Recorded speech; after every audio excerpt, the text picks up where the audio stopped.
All right, everybody. How's everybody doing today? I have got Becky with us from Care Patrol, and Becky was supposed to be with us live back in Phoenix at our last class, and that didn't work out, and that was our fault.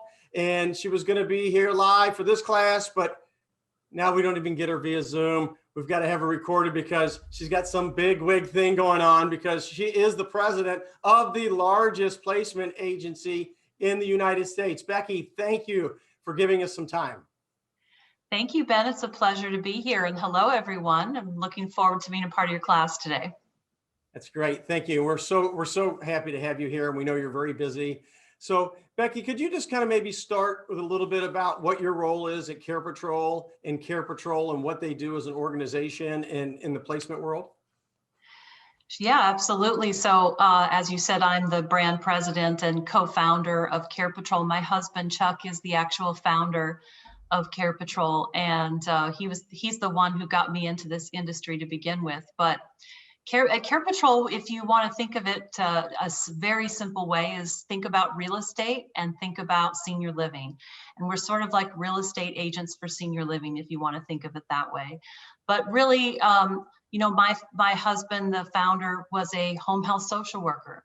And his job every day when he was working in home health was to help people as they were discharging from the hospital and going to their home, back home, or to their assisted living home, was to help them make sure that they were transitioning appropriately and that they were in an atmosphere that was conducive to their healing and continued progress. And what he continually ran across was people who were failing to thrive in the environments where they were at. Sometimes, a lot of times it was at home, but sometimes it was even in their assisted living community. So it prompted him to really want to help people. And one of the things that we noticed is people don't always think about safety first, right? People think about all kinds of stuff. What's convenient? What's the cheapest? What maybe has the most amenities? Right. But then best when you food, move in, whatever, right? yeah. Who's got the biggest pool? That pool. But then when you move in and you realize most of the time what we have dealt with in helping people is making sure that their care was being addressed. And you know, there's no perfect solutions, unfortunately, when it comes to elder care, right? I mean, life is a journey, and families have limited resources, and society doesn't really prepare us or teach us how to deal with these issues. And so we want to come in and provide education so that families can make the best decisions possible. And usually when they're making these decisions, it's in a crisis situation. So yeah, could you talk a little bit about, we talk about crisis in this transition, but describe crisis from your perspective. Well, I'll tell you what, I think a lot of people have the understanding that that when you get old, it's the golden years, and that's when it's going to be time to have fun. And I don't know if people, I think now there's an awareness of taking care of yourself, but for a long time, right, that wasn't the case. And so when you have these chronic complex diseases in your body, when we get older, it tends to take a toll on us, and sort of we can sort of break down for lack of a better words. And what happens a lot of times is the kids look at their parents as they always have, right? And it's hard to see the changes that are happening over a period of time. It's very hard to have that objective perspective until what seems like what happens for most people is one day there's a crisis, which means one day mom has fallen, right? Or dad is dehydrated and malnutritioned and nobody can figure out why. And they end up in the hospital, and then they're being told, your mom and dad, are you going to take care of them because they can't go home alone? And the families are saying, what? Wait a second, I know that my mom's on Medicare. Doesn't Medicare take care of this? No, Medicare is like a medical insurance. So it's going to take care of short-term problems if you need surgery, right? If you need some treatment, but it's not long-term care. And that's the big mystery that many people don't understand, is that long-term care really falls on you and your family to plan for that. And if you don't, the states have crisis planning, which is the Medicaid program, but that's not always the best either. So there's so many things that go into crisis, because you have to make a really good decision in a very short amount of time. And guess what? When you're in crisis, you can't think straight. You can't make a critical decision because emotions are high. And many times this is when families are fighting with each other. And seems like when bad things happen, they happen in twos and threes and fours. It's not Yeah, like life yeah. just gives you one bad thing at a time, unfortunately. So, when that family is in crisis mode and they find you as a resource to help the family, talk about what that process looks like. Your phone rings, somebody fills out a form on the Care Patrol website. Talk about what that process is to work with the family from the point of meeting with the family to, visits and then placement. Sure. So we really teach our franchisees to make sure they answer that phone immediately, because when families call, it's usually because they are in crisis, right? So the minute somebody's reaching out to us, we want to get in touch with them as soon as possible.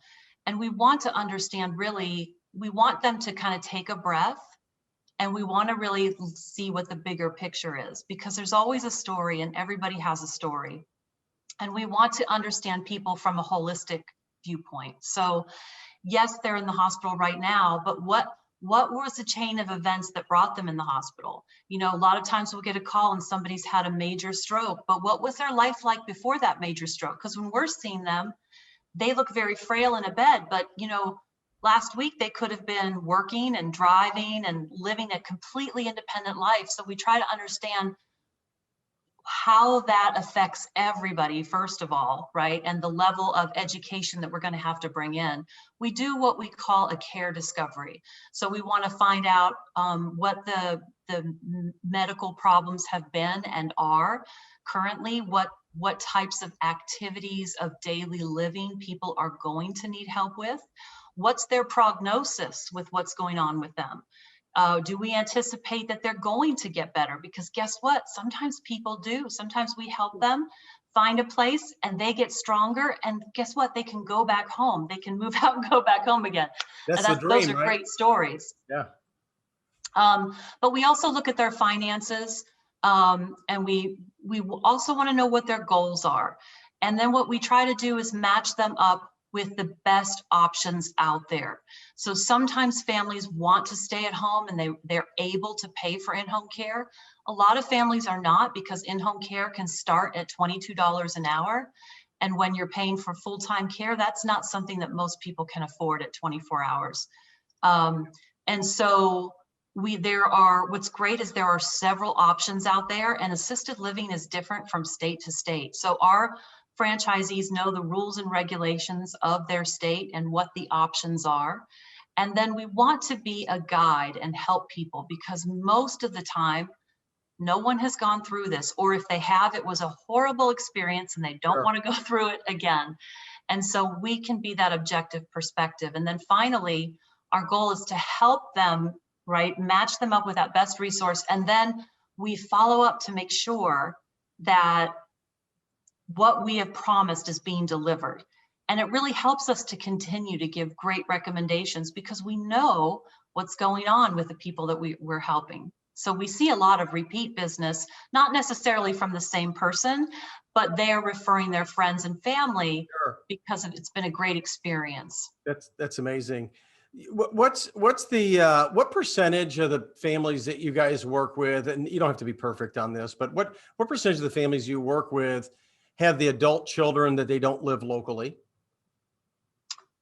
Years ago, it wasn't that much. I know it has definitely increased. I would say probably maybe 30%.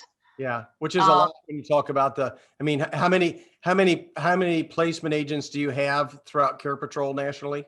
we have 150 locations and we're in 34 different states. And so, Some of those locations though have multiple people though that are working with families, right? I know some of your oh, franchises have absolutely. 4, Yeah. 5, 6 different. It's I can't remember what the name of it's. What's it called? If they're not the franchise owner, but they're working with the families, they're called. Oh, the senior care advisors? Thank you, senior care advisor. Yes, thank you. Yeah. No problem at all. Yeah. And So you've got hundreds of those out there working, and you're working with thousands, thousands and thousands of families, throughout the year. That's correct. It's got to That's take correct. a lot of emotional toll on the franchisees and the senior care advisors. Can you talk a little bit about that? I mean, I just can't imagine seeing the crisis and stress and the families being, so overwhelmed and fighting and the emotional. Talk more about that, please. Well, I'll tell you, I'll put a little plug in for us. If you go to trustpilot.com and you type in Care Patrol, that's the company we use that manages our customer satisfaction surveys. And so every week we ask our customers to rate us, and we're consistently a 4.9 out of 5-star rating. We operate by a set of values. We call them our team up values. We believe that if you treat people with trust, trust is earned, right? So trust is one of our values. It's not given. E stands for empathy. You have to treat people with the empathy and the dignity that they deserve. Chuck always used to say, hey guys, this may be your 100th placement, but this is that family's very first time, and you need to treat them with the dignity and the empathy that they deserve. A is for accountability, because we believe we're accountable to the families that we're serving and to the people who are referring business to us. They're trusting us that we're going to do the right thing. This is a business with a heart. So we believe that we have to be driven by a set of values, because values drive our behaviors. And what I'm really proud to say is a lot of our franchisees, right, that have come to us, they've retired from their professional jobs, and that they wanted to do something where they were able to give back and make a difference. So we're sort of a bunch of do-gooders, if you want to think of us that way. And we do get to make money doing it, which is the American dream. I think everybody wants to be able to do something meaningful and be able to make money. And so we're really proud of that. And I think we always say one of our values is passion. And I always tell people, you have to have an intense burning desire to help our most vulnerable population. If you do not have that passion, if that doesn't grind your gears and get you up in the morning, this business is not for you, because it is like social work 101. You are going to walk into people's homes and you are going to see the most horrific things. Right? I mean, you will see people that are being abused by their loved ones, and the loved ones aren't purposely knowingly abusing them. They just don't know what else to do. They're afraid. They don't know how to reach out. And you have to really help people and move them. People need permission to do the right thing. This is all, when we're dealing with people, it's about emotions, it's about guilt. And we all make those unspoken promises to ourselves, right? That we're never going to put our parents away. We're never going to do that. Yeah. And I always like to tell families, you know what, when you were making that promise to yourself, or maybe to your husband or your wife, your parent, you never knew how bad it was going to be. And guess what? They never knew how bad it would be. And if they saw what you were going through right now, if they could understand it, they wouldn't want you going through that either. Yeah, that's a big part of what I talk about in the Paying for Long-Term Care book, as far as how do we get these families having this conversation earlier to prepare for this. It's not very exciting. I say this all the time. We'll spend 10, 20 hours planning for a vacation with a group of people to get a house, and we're going to the beach, and we rented bikes, and we did this, and we're going to this restaurant, and we're parasailing, and we're doing all the stuff, but we can't talk for 4 or 5 hours with the people that we love to try to talk about what might happen, how we're going to prepare for it. Hey, let's list out all your assets. Let's know what you have. So if something happens, we know how to deal with it. And I think half the stress is just all the unknown. Boy, and that is such a great point, because we find that that's what we're doing. And it's not just families. Guess what? It's healthcare providers too. Talking to doctors and saying, let us start the conversation with your patients earlier. If it's on their mind, if you're thinking about it, it's time to move the process forward. And there's a big stigma around preparing, and I get it. I mean, nobody wants to think about death and dying. That's not attractive, but there is a big stigma about talking about those things. And I think if we could all talk about how empowering it is, And it also promotes better quality of life. And guess what? Your cost of care is going to be so much more affordable because you're getting it sooner. So you need a lot less people looking after you, and you can be healthier longer. Where, where do you see, we talked earlier in the day about the silver tsunami, and I know that has a little bit of a negative connotation, but it's a great analogy to understand this big wave of seniors and baby boomers are coming at us. Where do you see the industry going, thinking about the number of people every day that are coming through and what's going to happen over the next 10 years? I guess for you, you're in a great position from a business perspective, but what are your thoughts and what do you see and where do you see this industry going? Well, we are an aging nation, right? And we're seeing 10,000 people turn 65 every day for the next 10, 15 years. And there's a lot of stats out there on it. You can look it up. I think caregiver.org has a great website that gives you those stats, but they predict that 70 million people are going to need care by 2030. How are we going to do that? We need a bigger boat, so we need to continue to grow. And I'll tell you what, it's already a challenge because there is a real stress on caregivers. COVID has put a real stress, but even before COVID, we knew there was a caregiver shortage. So what we're seeing in the industry right now is home care companies. What we saw prior to COVID, let me just say this, home care companies were really worried because there was a problem with staffing. When COVID came, everybody was told, stay home, it's the right thing to do. So a lot of people gravitated toward home care. But now now because we're in the midst of that silver tsunami and it's rising, now the home care companies, at first it was great, now they're really feeling that pressure. The other thing that we're seeing is skilled nursing has broken a lot of trust, right? Nursing homes have broken trust with the community at large. We've known that for years because of the space we work in, but now the general public is really aware of it because COVID has really pushed that forward. So what we're going to see in the future is that enhanced independent living and assisted living and enhanced home care are going to start to enter the mainstream. Nursing homes will be a thing of the past.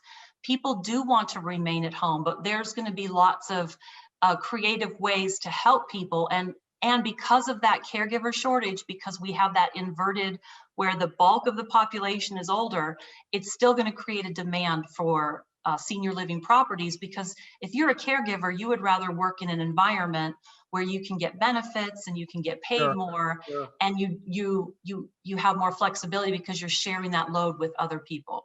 Do you think there's going to be pressure on companies like Care Patrol and placement agents as we start to maybe shift more to aging in place and home health care and less of that assisted living?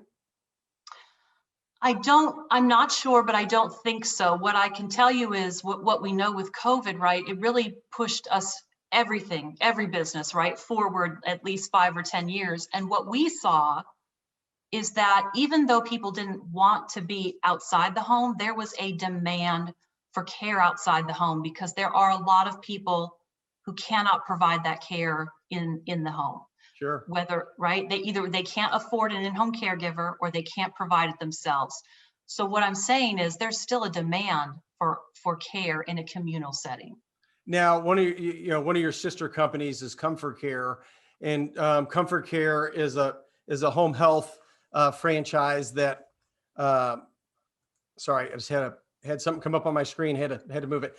Tell us a little of the dynamics that you saw with that business with COVID, since we were talking about that home health. Did you see a big boom on that side? And did you guys drop a little bit and they really shifted? Yes. Yeah. And I'll tell you what, about our drop, it was a drop, but it wasn't a big drop. We were down 1% year over year. Imagine that in a pandemic that attacks older adults. And did you see most of that? Like, hey, you had that, a lot of people had that 60 to 90 day window, a year ago, in March, May, or April, May, that it kind of went, oh my gosh, everybody totally held back. And then things started to double up. I know I've talked to some of your franchisees that we work with, that a couple of them have said, man, I doubled my business this year. in the year of COVID. So Yep. that was so exciting to hear. Although I think they were a little nervous in the second quarter, but it was great to see it all bounce back. It really was. I agree. And while home care has done well this year, that, like I say, the biggest concern for them is hiring caregivers. So they're putting together programs, all based around caring for the caregiver, right? And they have a great program, Caregiver First. So they're working on retention strategies for their caregivers to make sure that they have the best caregivers, and continued programming. And one of the things I love about being part of that Best Life Brands portfolio is we have these shared synergies across the company. So we're part of a private equity group, and Best Life Brands is our portfolio company. And we have Comfort Care at Your Side, which is home care. And then we have Care Patrol, which is placement professionals, right? Find It's the care one you outside run, the home. Becky. It's the one that you run. It's the placement company. That's mine, yes. Yeah, right. And then we have Blue Moon Estate Sales, which is great because they will, they'll help people when, if we have somebody who needs to sell their home, we can refer to them and they'll help them sell all the treasures in their home to convert it to cash to pay for care. And we just had a recent acquisition, a fourth one, with Pro Health, which is so Comfort Care is a custodial care. So non-medical is what I should say. And Pro Health is a medical home. So they do, skilled care. So we're really talking about the difference between doing things that are helping with chores, meals, companionship on the Comfort Care side. And now this new entity is more on that skilled side, registered nurse, providing IVs, shots, more health related and health. And I'm just trying to differentiate. And where I said skilled nursing is going to go away, we're going to see home health and those type of companies are going to get more of that. When people need to be discharged from the hospital, it's going to be better to be at home with the home health company providing those treatments. What do you think the needs are for families most of the time that are coming to you? They need a lot more than just placement, to be honest, right? That's what we do. But when they come to us, they need a lot of help, which is why we like to have a huge network. Yeah. We have over 50, vendors that we work with. One of them is a company that you're familiar with, Family Solutions for Care, sure. Right? That helps with their long-term care insurance policies. But we really try to be the expert, right? The subject matter expert on all things aging, because we want to leave people in a better place than we find them. And so people need information on how to find money to pay for their care. Sure. And they don't know that there's some programs out there that they could be eligible for. They need help with an elder law attorney. They may need to get custody of their parent, right? Or there may be some other issues going on. They may need to sell their house, downsizing. There's so many things that people need. They need support. A lot of times they need to go to a caregiver support group and they need to realize they're not alone. So we really try to provide all of that for them. Yeah, I'm amazed at the networks of caregiver support groups that are out there just for the family members they can go to. I'm a member of a couple of those on Facebook, and some of those are 15, 18,000 people across the United States. Facebook's much more active than a LinkedIn group would be. And, there's yes. no vendors allowed and those kinds of things in those groups. But it's just, to see the stories and see what's going on and the struggles. And it's amazing to see the support and everything that everybody needs. We talked a little bit about how prepared the families are for the transition. Would you say that 75% of the families aren't ready? Oh, no, they're not ready. And in fact, I'm trying to think of the website. I had just looked up these stats the other day. I think it's ARP. I think ARP publishes a paper about how prepared people are. Most people are not prepared for end of life. And we need to be. It's kind of taboo for our culture. Other cultures understand it, they embrace it. And our culture doesn't really, we like to kind of hide it in a closet and forget about it until it rears its ugly head. And I think we have there's a huge opportunity for us in this nation to really embrace that and make it part of our lives. Can you talk a little bit in terms of what a placement agent's day kind of looks like? I know you talked a little bit about the family side, but I know there's a few other things that they're doing throughout the day to develop business for themselves and get referrals for families and those kinds of things. Yeah, so there's a lot of things we're doing. Mostly we're always trying to partner with people who tell them about what we do, get the word out, because it's still kind of a new concept, even though for me it doesn't feel like it. We've been doing this for close to 30 years now, but for the rest of the world, I'm glad you said that. I don't want to let that go, because you guys were really to me on the cutting edge of the whole wave of placement agents. And when you talk about Chuck and being the founder and you're the co-founder, some people don't realize you guys have been doing this for 25 years. It's not like and then you ended up selling your company to the private equity group, yes, which was amazing for you guys, and that's great. And don't let me forget. We'll talk about what Chuck's into now before we get off the call here shortly. And yeah. no, I didn't mean to interrupt you there. So go ahead. No worries at all. So I mean, a lot of what we're doing, it's sort of a grind, if you want to think of it that way, because we are selling a product that we don't continue to resell. It's not like a cup of coffee, right? Where the same person's gonna come back. What we want them to do though is be promoters after we've worked with them and tell others, right? But so we're constantly getting the word out and helping people understand. So we want to maximize our opportunities. So whether it's networking, whether it's volunteering, whether it's just good old fashioned door to door, hit the road and do B2B type of networking and business development. So that's a large part of our time. Also working with, we call them the care providers. So we spend a lot of time assessing and meeting and learning about the people that the companies that we're going to be referring to our clients. So independent living, assisted living, memory care, in-home care. And even though we don't get paid by nursing homes, we still refer people to nursing homes, because in some states, assisted living, the services are limited. And so if you're a certain care level, you have to go into a skilled nursing. So, I did not realize that you didn't refer people to skilled nursing. I didn't realize it had to be memory care or assisted living. Well, we refer to them, we just don't get paid by skilled nursing. Yeah. Because they're paid by Medicare.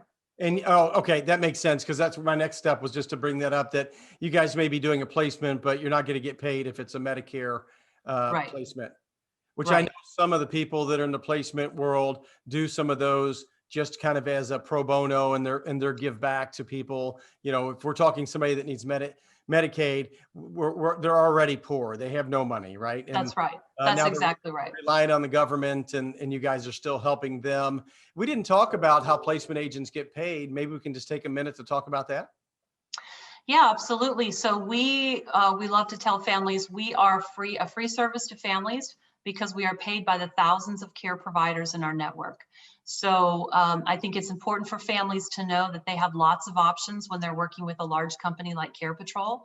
I think that's a fear for some people. How many companies do you represent? Who are you really? Why are you recommending them? Families are afraid that you're just recommending because you're only making money. And remember I told you our franchisees are very value-based driven, right? They care and they want to make a difference. And so we have a saying at Care Patrol that clients' needs come before commissions. And that means if you do what's right for that family, the money will always be there, right? Because people want to know that you care first, right? And then that's where trust is built. And you may not make money with one person because maybe you didn't have an agreement with an assisted living facility down the road that they really wanted to be at. But the idea is now you've done something really great. Potentially in the future, you're going to be able to work with this community, right? Because they got to see your experience. And also the family had such a great experience, they're going to tell other people. So we really believe that you always have to do what's right. We always have to remember this is about people. Chuck likes to say it like this, your mercenary needs to be a little bit higher than your missionary. So we care, but we have to run a profitable business. Sure. But we let our values dictate our behaviors. I think it's great. And I can attest that, I know David and Ron Braun that's here in Kansas City. And I can't think of anybody throughout the United States that I've met and spoke with that didn't seem to have that same mentality of care first. You said the analogy when we started the conversation about you're a lot like a real estate agent. And so if we look at that analogy, we've got the property that they're going to be moving into. You're representing the buyer. You're the buyer's agent. You're coming in and if they get placed or go into that care community, then you're going to get a fee that's typically close to the first month's rent, right? It's That's approximately. correct, typically. Yeah, it differs from place to place, but that's correct. And it's great because then there's really no barrier for a family to work with us. Well, thank you so much for all the time and sharing that information. I know it was great for everybody. Before we jump off, though, I want to talk a little bit about, we'll have Chuck on one of these to talk about Majestic Homes, but it's not boring at home for you. I know with everything that you're doing, but do you want to explain a little bit about what your husband, Chuck, is up to these days? Sure, I'd love to. So he's a visionary, and he loves to create and build. And so he left Care Patrol over the summer last year to start his new concept, Majestic Residences. And, it's really great because over the years, he really saw the opportunity. There are these big box communities that we all know, like Brookdale and Atria, Holiday Retirement. But all across the United States, there's also these very small residential homes. They're like homes that you and I would live in, but they're licensed for care. And they're wonderful because they have so many different options and they're very affordable and they have their own unique style. But sometimes what they lack is the programming that these big box facilities offer. Yeah. And so Chuck had this great idea of making an opportunity, a franchise, and he calls it Majestic Residences, for people who want to run a smaller type of assisted living, but it's standardized like the big places are. So there's lots of programming and it's all about really delivering high quality care, in a smaller setting, which I think, again, is something we're going to see more of because from COVID, buildings that had, where you have to share rooms or people were in close quarters. Sure. And lots of people coming in and out, it wasn't as favorable. The smaller homes actually fared better because they can control who's coming in and who's coming out. It's not a lot of contamination as if you compare it to a larger property. Yeah, I think it's great. And when Philip and I went to dinner with Chuck last month when we were out in Phoenix, he said it's just going amazing as far as franchises. And, I think it was, first 90 days already had 25, 30, 35 franchisees. It's so great to see you guys. Growing fast. That's his style. Yeah, that's right. That is his style. Well, hey, thank you so much for your time. I know we'll get you to one of these classes because I think we're going to be doing them out in Phoenix, once a quarter as well. So thanks for your time. I know you're a busy lady and we really appreciate you sharing some of your knowledge. Well, thanks, Ben. It's been a pleasure and thanks for having me. And I hope you guys all have a great class and look forward to seeing you soon. Thanks, Becky. Bye-bye. Bye.